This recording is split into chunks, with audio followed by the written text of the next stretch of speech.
नमस्कार दोस्तों, ocean network में आपका स्वागत है। मैं हूं ओमकार चौधरी। जिस समय हम बात कर रहे हैं, ठीक इसी समय सीसीएस की बैठक चल रही है। सुरक्षा मामलों की कैबिनेट कमेटी की बैठक चल रही है, जिसकी अध्यक्षता प्रधानमंत्री नरेंद्र मोदी कर रहे हैं। बैठक में रक्षा मंत्री हैं, गृह मंत्री हैं, वित्त मंत्री हैं, विदेश मंत्री हैं और एनएसए अजित डोभाल हैं। इस बैठक में ही लाइन ऑफ एक्शन का फैसला होगा। क्या किया जाना है, किस तरह का एक्शन लिया जाना है, और ये एक्शन कम से कम मैं श्योर हूं कि ये उड़ी के बाद जो सर्जिकल स्ट्राइक हुई थी या पुलवामा के बाद जो एयर स्ट्राइक हुई थी, उस तरह का नहीं होगा। ये उससे कहीं बड़ा होगा। रक्षा मंत्री राजनाथ सिंह कल से खामोश थे, सेना प्रमुखों से बात कर रहे थे, तैयारियों की भी, सुरक्षा की भी, और तमाम जो अहम बिंदु होते हैं, अगर चीजें बढ़ जाती हैं तो तब की हमारी तैयारियों की एक तरीके से समीक्षा भी कर रहे थे, रिपोर्ट भी ले रहे थे। और गृह मंत्री अमित शाह, वो जम्मू कश्मीर में थे कल से ही, और सीसीएस की बैठक से ठीक पहले नई दिल्ली लौटे हैं। पिछले 24 घंटे के भीतर क्या हुआ है और राजनाथ सिंह ने क्या संकेत दे दिए हैं, और खुद प्रधानमंत्री नरेंद्र मोदी की तरफ से भी, ये जो कहा जाता है ना कि चुप हैं कोई सबब है, पत्थर हमें ना जान, दिल पर असर हुआ है तेरी बात बात का। प्रधानमंत्री नरेंद्र मोदी जेद्दा से लौट आए, सऊदी अरब से लौट आए, और अपना जो दौरा था उनका 2 दिन का, उसे 24 घंटे कम करके वापस लौट आए, और तब से वो चुप हैं। उन्होंने लैंड करते ही सबसे पहले हवाई अड्डे पर ही अजित डोभाल और जो आपके विदेश मंत्री हैं एस जयशंकर, उनसे बातचीत की। उसके बाद वो हवाई अड्डे से रवाना हुए 7 लोक कल्याण मार्ग के लिए। पिछले 24 घंटे में जो कुछ हुआ है, अगर हम केवल उस पर नजर दौड़ा लें तो हमें संकेत मिल जाते हैं कि भारत सरकार क्या करने जा रही है और मोदी सरकार पर एक्चुअल में कितना बड़ा प्रेशर आ चुका है। और ये प्रेशर उससे भी कहीं बड़ा है जो उड़ी की घटना के बाद आया था, जो पुलवामा की घटना के बाद आया था। पुलवामा की घटना में हमारे 40 सोल्जर वीर गति को प्राप्त हुए थे। उड़ी में आतंकवादियों ने सोते हुए जवानों के कैंपों में, टेंटों में आग लगा दी थी। उसमें दर्जनों हमारे सैनिक जो है वो जलकर ही मारे गए थे, शहीद हो गए थे।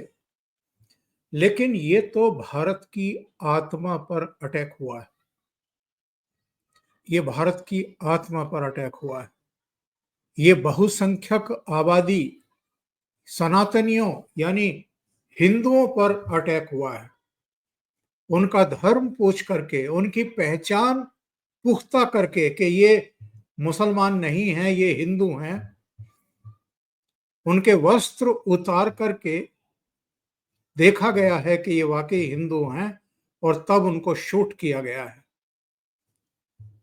और ये जो सूची है मेरे सामने इस समय, जम्मू कश्मीर का 1 मारा गया है, हरियाणा का 1 मारा गया है, गुजरात के 3 मारे गए हैं, महाराष्ट्र के 6 मारे गए हैं, कर्नाटक के 3, केरल का 1, चंडीगढ़ का 1, उत्तर प्रदेश, अरुणाचल प्रदेश, बिहार के 1-1, पश्चिम बंगाल के 2 नागरिक, उड़ीसा का 1, मध्य प्रदेश का 1 और आंध्र प्रदेश का 1, और एक नागरिक नेपाल का भी इस आतंकवादी वारदात में मारा गया है। कुल 28 लोगों के मारे जाने की सूचना है। जो सरकार पर मैं प्रेशर की बात कर रहा हूं, वो किस लिए आ गया है और क्या सरकार हाथ पर हाथ रखकर बैठने का एक बड़ा गुनाह कर सकती है, बड़ी गलती कर सकती है? नहीं कर सकती। ये वो सरकार है जिसने 2014 में कहा था कि हम भ्रष्टाचार और आतंकवाद पर, नक्सलवाद पर जीरो टॉलरेंस की नीति अपनाएंगे। ये वो सरकार है जिसने 370-35 ए हटाया और ये वो सरकार है जिसने वहां 3 स्तर के चुनाव कराए, बल्कि 4 बड़े चुनाव निपटवाए हैं और वो भी शांतिपूर्ण तरीके से। विकास के लिए कोई कसर बाकी नहीं छोड़ी। जम्मू कश्मीर की बेहतरी के लिए, वहां के नागरिकों को मुख्य धारा में शामिल करने के लिए भारत सरकार ने अपना खजाना ही खोल दिया एक तरीके से। उनको विश्वास दिलाने के लिए और उनका माइंड सेट बदलने के लिए क्या कुछ नहीं किया गया। लेकिन ऐसा नहीं है कि ये कोई पहली घटना है। जब से उमर अब्दुल्ला के नेतृत्व में सरकार बनी है, तब से ये 13वां हमला है आतंकवादियों की तरफ से। और बहुत लोग हैं जो ये कह रहे हैं कि अभी चुनाव कराने की आखिर जल्दी क्या थी। सुप्रीम कोर्ट अगर प्रेशराइज कर रहा था मोदी सरकार को, तो फैसला मोदी सरकार को लेना था और मोदी सरकार के पास सारी इनपुट्स थी, जानकारी थी कि कई क्षेत्रों में अभी ऐसा माहौल नहीं है कि वहां पर विधानसभा के चुनाव कराए जाएं और फिर से इन लोगों को मौका दे दिया जाए। तो वो इनकार कर सकता था। इसलिए चुनाव करा करके वहां एक सरकार का गठन करना, इसके लिए जहां सुप्रीम कोर्ट के फैसले पर, उसकी नीयत पर भी सवाल खड़े हो रहे हैं, वही मोदी सरकार पर भी सवाल उठ रहे हैं और ये उठेंगे। दूसरे 28 लोगों को मारा गया, उनमें से केवल एक मुस्लिम है और वो भी लोकल पोर्टर है जो वहां पर इन लोगों को सुविधाएं प्रोवाइड करा करके घोड़ा और दूसरी चीजें अपनी रोजी रोटी कमा रहा था। उसको आतंकवादियों ने जब उसकी पहचान हो गई थी तो कह दिया था कि यहां से भाग जाओ, और वो नहीं भागा। तो चूंकि AK-47 जब उससे गोली निकलती है तो फिर वो ये नहीं देखती कि आग सामने कौन है, और वही हुआ, वो भी चपेट में आया और मारा गया। कुछ सिरफिरे, हमारे बीच के ही सिरफिरे, सोशल मीडिया पर कह रहे हैं कि जिस तरीके से भारतीय जनता पार्टी और उसके समर्थक इसको हिंदू विरोधी करार दे रहे हैं हमले को, वो एक राजनीतिक पोस्चरिंग है, फायदा उठाने की कोशिश है। और मैं कहूंगा कि यही गद्दार लोग हैं, यही गद्दार लोग हैं जो पश्चिम बंगाल में मुर्शिदाबाद में अगर अटैक होते हैं, मंदिर तोड़े जाते हैं, बांग्लादेश में अगर मंदिर तोड़े जाते हैं, हिंदुओं के घरों को, दुकानों को लूटा जाता है, माँ बहन बेटियों की अस्मत पर हाथ डाले जाते हैं, उनकी पहचान करके उनके साथ बर्बरता और क्रूरता की जाती है, तो ये लोग चुप्पी साध जाते हैं या इसी तरह के बयान देने पर आमादा हो जाते हैं। लेकिन कल से हम और आप देख रहे हैं देश में किस तरह का आक्रोश है। मैं पिछले 24 घंटे के घटनाक्रम की बात कर रहा था और राजनाथ सिंह के बयान की बात कर रहा था। पिछले 24 घंटे का जो कुल मिलाकर के घटनाक्रम है, वो ये बताता है, ये दर्शाता है कि मोदी सरकार एक बहुत बड़े एक्शन की तैयारी कर रही है।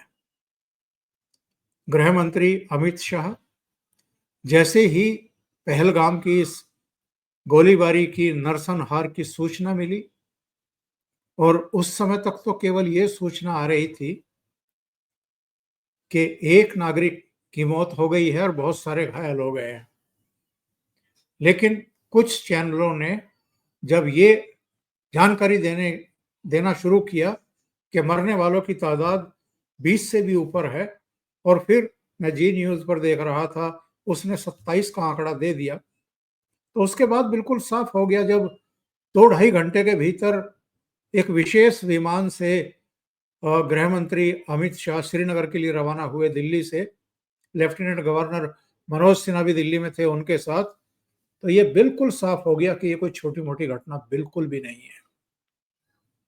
और गृह मंत्री का श्रीनगर पहुंचना 2.5 घंटे के भीतर विमान पकड़ करके ये बताता था कि भारत सरकार एक्शन मोड में आ चुकी है। प्रधानमंत्री नरेंद्र मोदी को जैसे ही पता लगा, उन्होंने अमित शाह से फोन पर बात की, उनको कहा कि आप श्रीनगर पहुंचिए और बैठक करिए। लाइन ऑफ एक्शन क्या हो सकता है, जमीनी ग्राउंड से रिपोर्ट लेकर के बताइए। और अमित शाह जितने घंटे जम्मू कश्मीर की धरती पर रहे, वो शायद ही सो पाए हों रात को। उन्होंने जाकर के मीटिंग्स ली, इसके बाद उन्होंने पीड़ितों से मुलाकात की। दिल्ली लौटने से पहले वो अस्पताल में घायलों से भी मिले। वो पुलिस कंट्रोल रूम में जाकर के पीड़ितों के परिवारों से मिले, उनको हौसला दिया। वो पहलगाम घटना स्थल पर भी गए और वहां सेना के अधिकारियों से, अर्धसैनिक बलों के, सुरक्षा के बलों के जो हेड्स हैं उनसे, और जो जम्मू कश्मीर पुलिस है उनसे भी जिस तरीके की उनकी सघन बातचीत हुई है और जो उन्होंने रिपोर्ट्स ली हैं, सीसीएस की बैठक में वो सारी चीजें रखी जा रही हैं। और जाहिर है, जो राजनाथ सिंह ने कहा है आज, बिल्कुल साफ संकेत मिल रहे हैं कि सरकार एक ऐसा एक्शन करने जा रही है। एक्शन कब करेगी, किस दिन करेगी, कहां करेगी, उसका रूप स्वरूप क्या होगा, इन चीजों को ना तो उड़ी के समय मोदी सरकार ने उजागर किया था, और ना ही उसने पुलवामा की घटना के बाद इस बारे में किसी को भनक लगने दी थी। बहुत सारे लोग हैं जिनका कहना है कि जिस तरीके से इजराइल ने 7 अक्टूबर जो गाजा की तरफ से उस पर अटैक हुआ था और उसके बाद उसने गाजा पर कार्रवाई की थी, क्या ये उस तरह की कार्रवाई होगी, इससे कोई इनकार कर नहीं सकता है। क्योंकि जिस तरह आतंकवादियों ने वहशियाना अंदाज में लोगों की पहचान करके, ये सुनिश्चित करके कि ये गैर मुस्लिम हैं, ये हिंदू हैं, उनका कत्लेआम किया है। और जो अभी 10-15 दिन पहले पाकिस्तानी सेना प्रमुख आसिम मुनीर का बयान आया था, मुसलमानों को हिंदुओं से श्रेष्ठ बताने का, और जो लाइन जिन्ना की थी 1946-47 में, ठीक वही लाइन दोहराना और ये कहना कि हमारी सोच, हमारी समझ, हमारी संस्कृति, हमारा खान पान, हमारा पहनावा, वो सब हिंदुओं से अलग है। यानी टू नेशन थियरी जो वो इस पीढ़ी को और आने वाली पीढ़ियों को याद दिला रहे थे, ये माना जा रहा है कि इस हमले के पीछे पाकिस्तानी आर्मी के चीफ आसिम मुनीर का ही हाथ है। बलूचिस्तान में जो कुछ हो रहा है, सिंध में जो कुछ हो रहा है, गिलगिट बाल्टिस्तान पीओजे में जो हो रहा है, उस सब से ध्यान हटाने के लिए, खैबर पख्तूनख्वा में जो हो रहा है उससे ध्यान डाइवर्ट करने के लिए भी, और जो भारत का कुल मिलाकर के एक अभी तक संतुलित रुख था, एक तरीके से उसको ठेस पहुंचाने के लिए। और हमारी एक तरीके से अगर सीधे शब्दों में कहूं तो गैरत को ललकारने के लिए भी ये हथकंडा अपनाया गया है। तो ऐसे में आसिम मुनीर को, पाकिस्तानी सेना को, आईएसआई को एक बहुत बड़ा जवाब, एक बहुत कड़ा एक्शन लेने की जरूरत है। और राजनाथ सिंह ने क्या कहा है मैं आपको सुनवा देता हूं, इससे आपको अंदाजा हो जाएगा। धर्म को निशाना बनाते हुए आतंकवादियों द्वारा किए गए कायरतापूर्ण हमले में हमारे देश ने अनेक निर्दोष नागरिकों को खोया है। इस घोर अमानवीय कृत्य से हम सभी गहरे शोक और दर्द में हैं। सबसे पहले मैं उन सभी परिवारों के प्रति अपनी गहरी संवेदना व्यक्त करता हूं जिन्होंने अपने प्रियजनों को खोया है। इस दुखद समय में दिवंगत आत्माओं की शांति के लिए मैं परमात्मा से प्रार्थना करता हूं। यहां मैं भारत के दृढ़ संकल्प को दोहराना चाहूंगा कि टेररिज्म के खिलाफ हमारी जीरो टॉलरेंस की पॉलिसी है। भारत का एक एक नागरिक इस कायरतापूर्ण हरकत के खिलाफ एकजुट है। मैं इस मंच से देशवासियों को आश्वस्त करता हूं, घटना के मद्देनजर भारत सरकार वो हर कदम उठाएगी जो जरूरी और उपयुक्त होगा।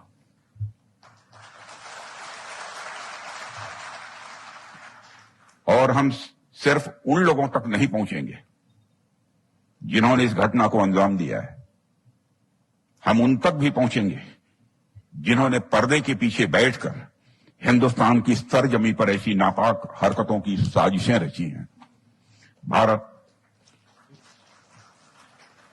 भारत एक इतनी पुरानी सभ्यता और इतना बड़ा देश है जिसको ऐसे किसी भी आतंकी गतिविधियों से किसी भी सूरत में डराया नहीं जा सकता। ऐसी हरकतों का जिम्मेदार और इसके जिम्मेदार लोगों को आने वाले कुछ ही समय में जोरदार तरीके से नजर आएगा। मैं देशवासियों को आश्वस्त करना चाहता हूं। ये राजनाथ सिंह का बयान कुछ समय पहले का है और सबसे बड़ी बात यह है, मैं कुछ कमेंट देख रहा था लोगों के। कुछ लोगों को एक बीमारी है, इस बीमारी से इन जैसे लोगों को उबरना होगा। इन लोगों को बीमारी है ये लिखने की और ये कहने की और चीजों को बहुत हल्के में लेने की कि कुछ नहीं होगा। और कुछ लोग प्रधानमंत्री नरेंद्र मोदी को आकर के गालियां बकना शुरू करते हैं। यही प्रधानमंत्री नरेंद्र मोदी हैं जिनका सऊदी अरब का 2 दिन का दौरा था, उसे कट शॉर्ट करके 24 घंटे पहले भारत लौट आए हैं। और जिस समय हम बात कर रहे हैं उस समय वो सीसीएस की बैठक ले रहे हैं। उन्होंने गृह मंत्री अमित शाह को श्रीनगर भेजा, वो खुद भारत लौट आए हैं। और यही मोदी हैं जिन्होंने पहली बार उड़ी की घटना के बाद पाकिस्तान में घुस करके सर्जिकल स्ट्राइक की थी। यही नरेंद्र मोदी हैं जिन्होंने बालाकोट में 300 आतंकवादियों का एक ही झटके में एयर स्ट्राइक में खात्मा कर दिया था। यही मोदी हैं जिन्होंने डोकलाम में चीन की सेना के दांत खट्टे किए थे। 73 दिन तक स्टैंड ऑफ चला था। और यही नरेंद्र मोदी हैं जिन्होंने पूर्वी लद्दाख में चीन की जो गुस्ताखी थी, अतिक्रमण करने की, भीतर घुसने की, 4 साल तक 60,000 सैनिकों को ऊंचे ठंडे पहाड़ों पर खड़ा कर दिया था कि आ जाइए देख लेते हैं। जो लोग इस तरह की सतही टिप्पणी करते हैं वो किसके साथ हैं? वो देश के साथ हैं क्या? और ये वो बयानवीर हैं, ये वो गैर जिम्मेदार लोग हैं जो सेंसिटिविटी नहीं समझते हैं कि जो हालात इस समय पैदा हुए हैं वो क्यों हुए हैं और किसके द्वारा और किन साजिशों के तहत हुए हैं। ये हिंदुओं को भी बांटते हैं और ये हमारी सेनाओं को कमजोर करते हैं। ये प्रधानमंत्री नरेंद्र मोदी जो एक बहुत बड़ा काम इस समय कर रहे हैं, ये उसको भी हतोत्साहित करने की कोशिश करते हैं। तो हमारे बीच भी जो लोग इस तरह की हरकतें कर रहे हैं, उनको बाज आना चाहिए और जरा धैर्य भी रखना चाहिए। उड़ी की घटना के करीब-करीब 10-11 दिन के भीतर एक्शन हुआ था। ऐसा नहीं होता है कि आज कोई घटना हो गई और उसी रात को आप चढ़ाई कर दीजिए और तैयारी करनी होती है। गाज़ा में भी, गाज़ा की तरफ से भी जब इज़राइल पर अटैक हुआ था, ज़रा उठा कर के देख लीजिए कि इज़राइल ने कितने बाद एक्शन शुरू किया था। सारी तैयारियां करनी होती हैं और जैसा मैंने शुरू में कहा था कि एक्शन के लिए जगह, समय और उसकी मारक क्षमता क्या हो और टारगेट क्या हो, ये भी सरकार को बहुत सोच समझ करके तय करना होता है। अभी के लिए इतना ही। बहुत बहुत धन्यवाद। अगर आपको ये चैनल और इसके कंटेंट पसंद आ रहे हैं तो लाइक करें, कमेंट करें, वीडियो को शेयर भी करें। अभी तक अगर आपने ये चैनल सब्सक्राइब नहीं किया है तो सब्सक्राइब कर लें और साथ में लगे बेल आइकॉन को दबा दें ताकि आगे आने वाले वीडियो और उनके नोटिफिकेशन आप तक पहुंचते रहें। बहुत बहुत धन्यवाद। नमस्कार।